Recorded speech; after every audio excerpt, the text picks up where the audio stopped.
नमस्कार, मी श्रीकांत उमरीकर. आपण पाहतात अॅनालायझर. लाईक करा, शेअर करा, सबस्क्राईब करा. काँग्रेसनी सुनेत्रा पवार यांच्यावरती गुंगी गुडिया म्हणून हल्ला केलेला आहे आणि हसायची गोष्ट अशी की काँग्रेसवाल्यांनी केली. मुळात काँग्रेसवाले कोणाच्या हातचं बाहुलं आहेत, कोणाच्या बोटाच्या तालावरती नाचतात ते तरी त्यांनी एकदा सांगावं.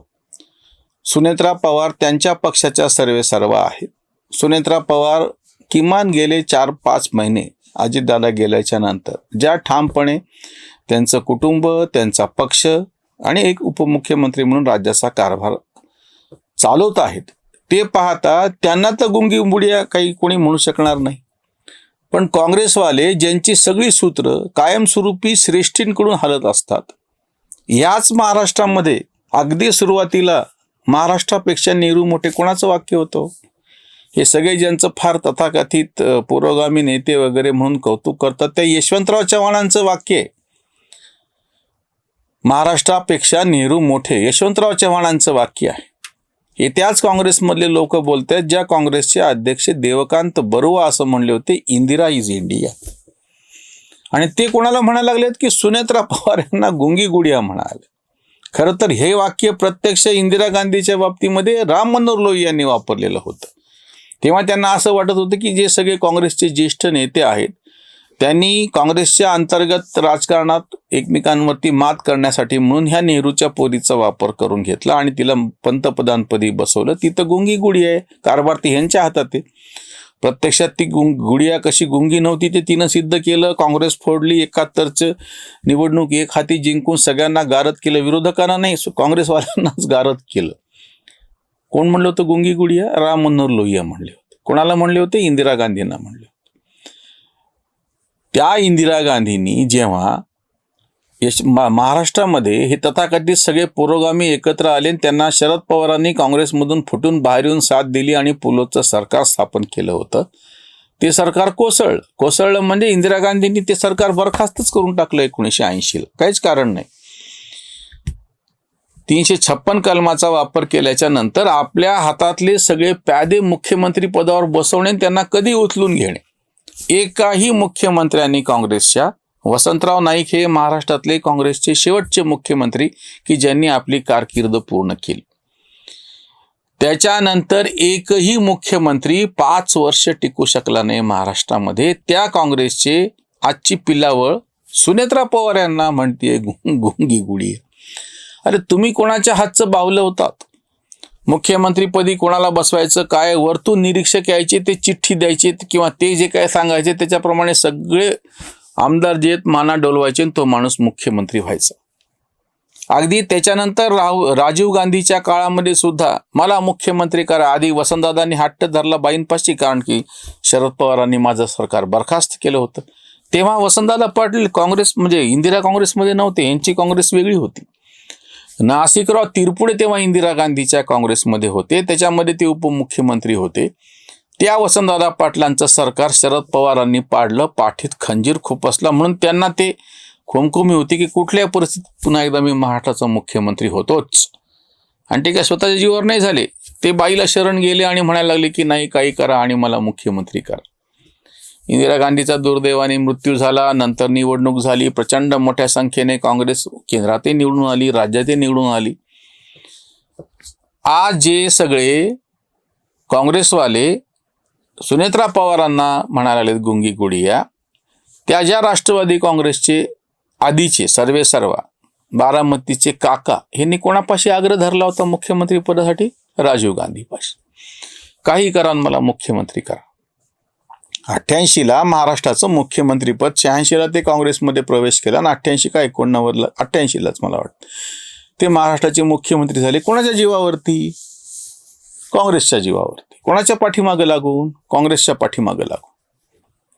ज्या काँग्रेसवाल्यांनी अशा पद्धतीने खेळ केलेले आहेत कायमस्वरूपी, केंद्रातल्या माणसाला खाली पाठवायचं, खालच्या माणसाला वरती पाठवायचं, अशा पद्धतीनं बावलं केंद्राच्या म्हणजे हायकमांडच्या हातचं बाहुलं असे सगळे असलेले काँग्रेसजन, आणि ते सुनेत्रा पवारांना म्हणाल की सुनेत्रा पवार गुंगी गुडी आहे. काय कमाल आहे. किंवा आत्ता काँग्रेसचे अध्यक्ष असलेले मल्लिकार्जुन खळगे पत्रकार परिषदेत म्हणाले की हायकमांडला विचारावं लागेल म्हणून, किंवा हायकमांड. आता हायकमांड कोण आहे? ऑफिशियली म्हणतो मी, प्रत्यक्षात सगळ्यांना माहिती आहे हायकमांड कोण आहे. सोनिया, प्रियंका आणि राहुल असं जे आहे ना ते सगळं SPR, तर त्याच्यावरती सगळं चालतं ह्यांचं. ती हायकमांड आहे ह्यांची, सगळीच तीच आहे तिकडचं जे काय असायचं ते. पण कागदोपत्री तर तुम्ही निवडून आलेले अध्यक्ष आहात ना काँग्रेसचे, आणि ते मल्लिकार्जुन खळगे जाहीर असं म्हणतात की हायकमांड निर्णय घेईल म्हणून. आणि आता ते काँग्रेसवाले असं म्हणाले की सुनेत्रा पवार गुंगी गुडी आहे. काय कमाल. आत्ताची तुम्हाला मी गोष्ट सांगतो, बारामतीमध्ये निवडणूक होती, पोटनिवडणूक, आणि तेव्हा सत्ताधाऱ्यांनी अशी विनंती केली की तुम्ही सुनेत्राताईंच्या विरोधामध्ये उमेदवार देऊ नका. काँग्रेसने हटातटीनं उमेदवार ठरवला. मग त्या उमेदवाराला माघार घ्यायची वेळ कोणाच्यामुळे आली? वरतून आदेश आले. हर्षवर्धन सपकाळ यांनी तिथली निवडणूक लढवण्याच्या संदर्भात दिलेले सगळे वक्तव्य तुम्ही तपासून पहा. उमेदवार दिला, उमेदवार उभा केला, लगेच सगळे आमच्या पुरोगाम्यांनी कौतुक केलं. हाच कसा अध्यक्ष असा आहे की जो लढतो आहे देवेंद्र फडणवीसच्या विरोधात, मोदीच्या विरोधामध्ये. काय त्याची एक एक वक्तव्य, सगळे कौतुक सुरू केले होते. आणि काय झालं? अचानक त्यांना उमेदवार मागे घ्यायची वेळ आली. किंवा आत्ता ह्याच्यातली गोष्ट आहे विधान परिषद आणि राज्यसभा निवडणुकीतली. नुसती बडबड केली काँग्रेसवाल्यांनी आणि वरतून डोळे वटारले श्रेष्ठींनी की तातडीनं शेपूट घातली. असे काँग्रेसवाले सुनेत्रा पवारांना म्हणायला लागलेत की ते कसे गुंगी गुडी आहेत. त्यांनी तर त्यांच्या पक्षाचा खासदार राज्यसभेत नेऊन बसवला, आपल्या एका पोराला खासदारकी देऊन दाखवली, स्वतः निवडणूक लढवून जिंकून येऊन दाखवलं. त्यांनी त्यांचं कर्तृत्व म्हणून जे काही सिद्ध करायचे राजकीय पातळीवरती असो, पक्ष म्हणून असो आणि कुटुंब म्हणून असो, तिन्ही पातळीवरती सुनेत्रा पवार ठामपणे उभे असलेले सर्वसामान्य लोक बघायला लागलेत. आम्ही पण असं कोणी सांगायची गरज नाहीये. आणि त्या सुनेत्रा पवारांना फक्त धनंजय मुंडेंच्या पत्रकार परिषदेमध्ये त्या गपचूप बसल्या, दुसरे काही कारण असू शकतील खरं तर. आणि त्या एका व्हिडिओवरून यांनी सगळ्यांनी सुरू केलं की सुनेत्रा पवार गुंगी गुडी आहे. हे दुसऱ्याने कोणी म्हणलं तरी ठीक आहे. शीशे के घर में रहने वाले दूसरों पे पत्थर फेका नहीं करते, असं जे आम्ही नेहमी त्या हिंदी म्हणीचा उल्लेख करतो. काँग्रेसवाल्यांनी म्हणावंच, यांची लाचारी इतकी आहे, आज सुद्धा यांची हिंमत होत नाही तुमच्या प्रत्यक्ष अध्यक्षाच्या विरोधामध्ये बोलायची. आत्ताची सुद्धा अशी परिस्थिती आहे की राहुल गांधी वारंवार SIR आणि बाकीच्या सगळ्या प्रकरणात खोटारडे ठरले, सावरकरांच्या प्रकरणात खोटारडे ठरले, संघाचा सहभाग आहे गांधी हत्येमध्ये, त्या प्रकरणात भिवंडीच्या न्यायालयामध्ये चक्रा मारावं लागतायत. चौकीदार चोरी प्रकरणात तर लेखी स्वरूपामध्ये माफी लिहून द्यावी लागली सर्वोच्च न्यायालयामध्ये. तुमची हिंमत आहे का त्या राहुल गांधीच्या विरोधात एक शब्द पक्षाच्या हितासाठी म्हणून म्हणतो मी. अधीर रंजन चौधरी सारखा तुमचा प्रदेशाध्यक्ष राहिलेला, लोकसभेमध्ये तुमचा नेता राहिलेला माणूस, त्याचा पराभव ममता दिदी करतात. तुम्ही बाजू कोणाची घेता? अधीर रंजनची नाही, ममताची घेता. राज्यांमध्ये तुमच्या अध्यक्षाच्या पाठीशी उभं राहायच्या ऐवजी तुम्ही तुमच्या इंडिया आघाडीतल्या दुसऱ्या सहकार्याच्या पाठीशी उभं राहून आपल्या पक्षाचं वाटोळं करता. हे सगळे ऐकून बसतात. हे सगळे नंदी बैलासारखे गुबू गुबू माना डोलवत बसतात नुसते हायकमांडच्या समोर. हायकमांडच्या विरोधात बुरं काढत नाहीत. अर्ध्यापेक्षा जास्त दिवस तुमचा नेता परदेशामध्ये असतो, तिथं काही बोलत नाहीत हे. आणि हे सुनेत्रा पवारांना मात्र असं म्हणणार की गुंगी गुडी आहे. हर्षवर्धन सपकाळ सारखा तर काय एक जोकर माणूस आणून बसवलेला आहे. मला तर कधी कधी मध्ये असं वाटतं की संजय राऊतला कॉम्पिटिशन म्हणून काँग्रेसने आणून बसवलंय काय की. काय बोलतात ते, काय त्यांची गेल्या जे काही वर्ष 2 वर्षापासून त्यांनी त्यांच्याकडे ते सूत्र दिलेले आहेत.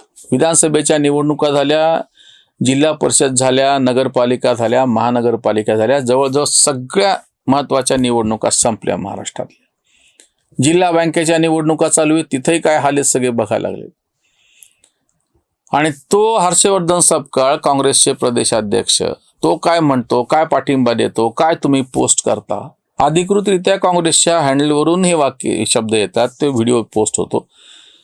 सुनेत्रा पवार गुंगी गुडिया, वा. आणि हे कोणी सगळे, हे कोणाच्या हातचं बाहुलं आहेत?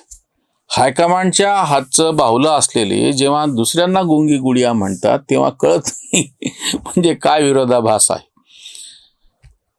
काँग्रेसवाल्यांना आत्ता महाराष्ट्रातल्या सगळ्या आत्ता झालेल्या निवडणुका सुद्धा तुम्ही बघा.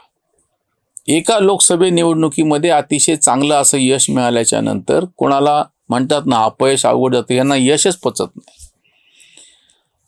आणि लगेच त्यांच्यामध्ये त्या पंजाबमध्ये तर आधीच मारामाऱ्या सुरू झालेल्या आहेत. निवडणूक व्हायची शक्यता अशी खूप होती, म्हणजे अजून सुद्धा आहे की आम आदमी पक्षावरची नाराजी आहे. सक्षम असा दुसरा भाजपचा पर्याय तिथं अजून उभा राहिला अजून तरी दिसत नाहीये. असेल अंडरकरंट काय चालू असेल ते आम्हाला तरी कळलेले नाहीयेत. पण काँग्रेसला तुलनेनं अनुकूल वातावरण असताना त्या ठिकाणी काँग्रेसच्या मारामाऱ्या समोर येतात. आणि ते काँग्रेसवाले जे आपसात मारामाऱ्या करतील, काही करतील, पण ते कुठल्याही परिस्थितीमध्ये हायकमांडच्या बाबतीत मात्र काही सगळे शेपूट घालून असतात. गुलाम आहेत जसं काही हायकमांडचे.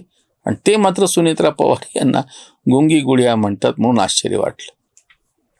इथेच थांबूयात. धन्यवाद.